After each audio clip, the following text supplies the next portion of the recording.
used asparagus as a resource. Were you just eating dinner and you go like, really, I hate asparagus. I'm going to make it into a material so I don't have to eat it. Kind of. Welcome to Left Side of Fashion, your fashion edutainment. In this segment, Eco Aspect. Me, Bunny Yan, will be interviewing students from around the world on their kick-ass eco projects. Today, we have Melina, and we are going to talk about fascinating materials and design that's going to make you go, wow. Okay, I'm Marlene. I'm a design student from Germany, and I'm also the founder of Green Designs, which is a page about sustainable designs. About 2 years ago, I wanted to research more on sustainable design myself. And then I didn't really find like a great great source for that, so that's why I just thought like I should try it myself. I also like learned while I was posting, and every time I post, I learned something new. So in the beginning, I was amazed by everything that I could find. Very interested in the mushroom material. That's also still very interesting to me. And you can also use, as you show here in the picture, you can use waste materials, so materials that you don't actually need anymore that would otherwise be thrown away. You have here a chestnut shell, you have twigs, and part of it is mushroom. Then you can compress them in a way that it could be functional. Then they make into lampshades. Actually, a lot of times when people design materials, they use it as lampshades because it's translucent, so you can see through the material. It's fun to look at the pictures and choose the right ones. Yeah. I also did a project myself about, I used asparagus as a resource, and I tried to make a material with that. What was the inspiration? Were you just eating dinner and you go like, really, I hate asparagus. I'm going to make it into a material so I don't have to eat it? Kind of. We had a project in uni, and we had to work with fibers. So that's the thing I don't like about asparagus. And I'm talking about white asparagus that we eat in Germany a lot, and we always eat that in the springtime. Just use the outside, like the shell of it, kind of. So you don't have to use the whole asparagus. So you can actually kind of use the waste, and it's also more sustainable that way. This one's from algae. Different type of algae that can be compressed, and these are their natural colors. It's no enhancement dye. That reminds me that you can have biosequence. Sequence is one of the huge plastic waste on fabrics as well. When people don't think about it, it's so small. Which is also made from algae, and it's like she knitted it into a fabric, and then it actually becomes fashion. So it's fun to see the materials in different ways. And yeah, exactly.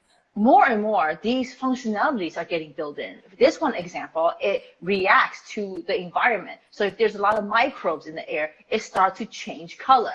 That is just mind-blowing to me. That's just something I have. This is this coffee cup, and it is made from a new material from coffee grounds and like bioplastic. And it's a functional and practical product, and it's reusable and everything. It's coffee on top of coffee. I wonder if you just chewing on that, would that get you caffeinated too? Smell like coffee, so it's really nice to use it. Yeah, that makes sense, no? Like it is coffee waste, and anybody who ever been to a coffee shop, you see how much ground they just throw out. It's perfectly fine to get pressed into stuff like that. That is amazing. And I have your suitcase here. I also have it here. The shell is made from flax, and also in combination with bioplastic, because unfortunately most of the natural materials are not durable enough to just use them by themselves. So sometimes they have to be combined with other materials. But this is very it has a nice aesthetic, and it is very durable. It's not just, hey, there's waste material, let's just force into something else. It's to study what is so good about that material, because each material that's wasted, they got properties that it's really good to utilize and help to make another product better. Yeah, and the thing is, one day we're not going to have any resources left, so it's really not like even economically sustainable to keep using new and new materials. It's one of the greatest and like most undervalued materials. It's cork. I think everyone knows about it, but I've made this project. It's a cork lid that can be used in different containers. Because it has those like grooves on both sides, you can just use it on any container, and it fits because it's also elastic. So tell everyone, what is cork? It's the bark of a tree. It's mainly in Portugal or other Mediterranean countries. You can find that. And the thing is that the trees will continue to grow, but you just get the bark every couple of years. So you really don't harm the ecosystem or the wildlife in those forests. And I just haven't gotten to the point where I can manufacture it, but I really want to.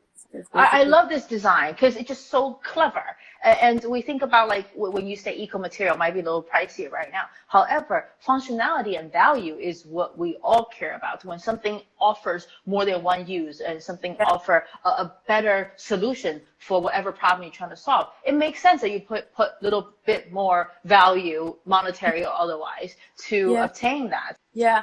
I think it's great to see how many new companies are popping up and they're making great sustainable new products or new fashion. So that's really amazing to see. And one more thing about cork in general, it can be recycled infinitely. So there's really no waste. And you don't need any binders because it just, if you press it, it will hold together. A different project that I did last semester, and I haven't posted it on any of my pages, but it's so my show is the first time you show this? Yeah. Oh, you heard that, everybody? This is the first time you get to see this. Basically a reusable pizza box, because even though they're made from paper, they produce a lot of paper waste. And I mean, it's not plastic, but it's still very harmful. And me and a friend, we just came up with a reusable one that doesn't cause much, like it doesn't cause waste because it can be reused and then it can be recycled. So but I will share more on that in a post sometime. Tell us about that one. It is by a British design studio, and they have collaborated with Rayburn. And they just Rayburn always finds interesting, cool ways to upcycle fabric waste. So that time they use parachutes, and they've also made like a kind of like a wall with that. It's crazy that companies pay for people to pick up their trash and then handle it, but in reality they could, like, if there would be another system, they could sell their waste and others could make something from it, or like there really should be a system change with that. I do see all of that possibility and opportunity in itself, instead of, oh, now I have to comply with something and cope. No, it's just better opportunity as a business. Again, I can't praise you enough on your curations. They are absolutely fascinating. I actually, when I first found you, I was in your page for a while, just like this one. That was something new that I learned from your page. This is made from corn husks. Yeah. So corn husks naturally have this variation of aging and coloration.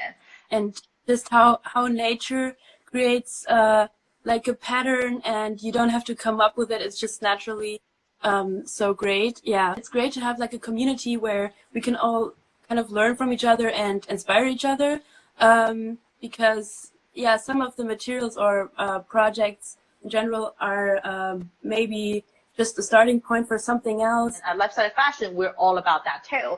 Any of the episodes resonate with you? With a girl, and she also makes like a page about sustainable fashion and that kind of stuff. So that was really interesting. And but I think all of the interviews are very, very much interesting, and you can learn from everything. It makes me happy hearing that.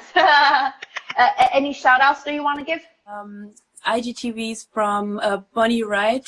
Like, she played Ginny in Harry Potter, so I think everyone knows her. But she does post a lot of interesting stuff about plastic waste, and she interviews a lot of people about environmental or social issues. And then I also enjoyed Earthrise Studio. They post about environmental issues as well. That's great, and I think more influencers, celebrities should take a stand on what they believe in, instead of just go like, well, that's not really my area. No, it will start becoming your area just by looking into a bit more and talk to others. We don't have to be professionals in all of that. We're all learning. Thank you so much for joining us today. Yeah, it was so much fun. I'm so glad that I had the chance to talk to you. And yeah, I'm very excited to see the next episodes as well. And with creative design, any waste material can have a second life and have a functionality that use their specific characteristics. And we can all be eco as